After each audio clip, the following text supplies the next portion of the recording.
How to get rid of tomato sauce stains from plastic with vinegar.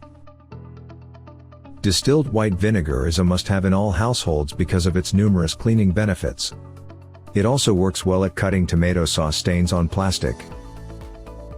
You will need ½ cup of distilled white vinegar, ½ cup of hot water, a tablespoon dish soap. This is the procedure on how to remove tomato stains from plastic. 1. Mix the distilled white vinegar and hot water together. 2. Pour the solution inside the stained plastic container. 3.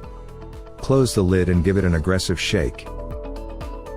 4. Leave the vinegar solution inside the plastic container to soak for a few hours, preferably overnight. 5. Wash the plastic using liquid dishwashing soap. 6. Rinse with warm water. Find ways how to remove all kind of stains on howtoremovestains.com.